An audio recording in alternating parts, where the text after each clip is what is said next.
In a world that demands control over everything, money, people, power, reputation, we often forget the one thing that truly belongs to us, our inner world. Marcus Aurelius ruled the largest empire on earth, but he understood that the true empire is within. This is not a metaphor, it was his way of life. And today we're going to explore how Marcus Aurelius ruled not just Rome, but himself, and how you can too. Because if you cannot govern your own thoughts, emotions, and desires, no external throne will bring you peace. Let's dive in. 1. The mind is a kingdom. Marcus once wrote, "You have power over your mind, not outside events. Realize this, and you will find strength." To him, the mind was a kingdom, vast, rich, and entirely under your command, if you have the discipline to govern it. Most people live like rebellious citizens in their own empire, chased by impulses, driven by moods, tyrannized by fears.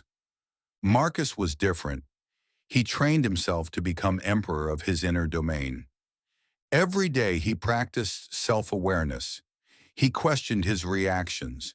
He examined his judgments. He cleaned the palace of his mind from clutter and corruption. Like a wise ruler, he did not let chaos reign. He ruled with calm, with reason, with purpose. 2. Know thyself, the first law of inner rule.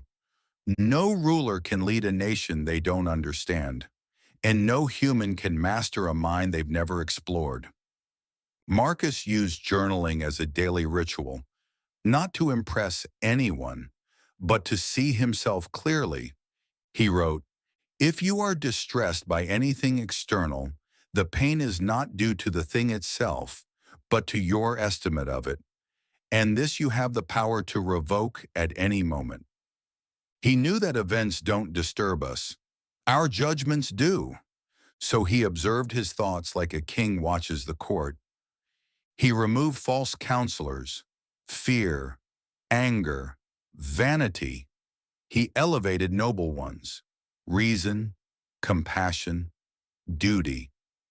This practice made his decisions clear, even in chaos. Because when you know your inner terrain, you don't get lost in storms. 3. Emotions, subjects, not masters. A weak king is ruled by his court. A wise king rules it. Likewise, Marcus knew emotions were part of his kingdom, but they were not allowed to take the throne. Anger, grief, jealousy, desire. These were voices in the assembly. They could be heard, but they could not govern. He didn't suppress emotions. He acknowledged them, but he didn't obey them. He practiced what we now call emotional intelligence. Long before the term existed, he felt deeply, but responded wisely. He mourned his children without letting grief destroy him. He felt betrayed, but did not seek revenge. Because he knew, to rule oneself is not to be unfeeling. It is to feel everything and still choose your response. 4. The practice of stillness. No kingdom thrives in constant noise. No ruler makes wise decisions in chaos. So Marcus cultivated stillness. He would retreat to silence, even in the middle of war. In one entry, he reminded himself, "Nowhere can man find a quieter or more untroubled retreat than in his own soul." This wasn't escapism, it was strategy. By creating moments of stillness, morning reflections, walks, deep breathing, Marcus restored order to his mind. Stillness is not the absence of movement, it is the presence of clarity. In silence, you see what matters. You remember your values. You realign with your purpose. In a world that shouts, be the one who listens within. 5. Adversity. the ultimate test of rule. Anyone can feel in control when things go well, but true rule is tested in crisis. Marcus ruled during plague, war, political corruption, and personal loss, and he didn't flinch. He wrote, "The impediment to action advances action. What stands in the way becomes the way." Every obstacle became a test of his rule. He didn't ask, "Why me?" He asked, "How will I respond?" And that is the mark of a true sovereign of the self. 6. Your inner kingdom today. You may not sit on a throne. You may not command armies. But every day you govern a kingdom. Your thoughts, your emotions, your actions, your reactions. Will you let fear run the treasury? Will you let anger dictate foreign policy? Will you let desire distract your every move? Or will you take the throne? Will you rule your mind as Marcus did, with discipline, with wisdom, with peace? 7. The daily practices of inner rule. 1. Morning reflection. Set your intentions for the day. Today I will meet people who are selfish, arrogant, deceitful. Prepare your mind. Second evening review. Ask, what did I do well? Where did I lose control?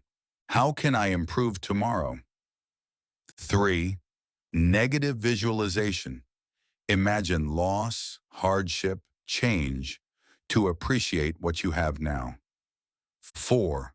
Control what you can. Thoughts, effort, character. Let go of the rest. 5. Return to stillness. Step back. Breathe. Create space between stimulus and response. These are not fancy ideas. They are daily disciplines, and practiced consistently, they build the strongest kingdom you'll ever rule. 8. Final reflection, the empire within. You were never meant to control the world. You were meant to master yourself.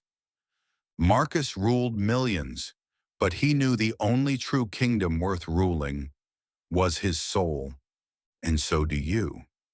You don't need to be a Roman emperor to live like one. You just need courage to face yourself, wisdom to question your impulses, discipline to lead your mind. Your throne is waiting.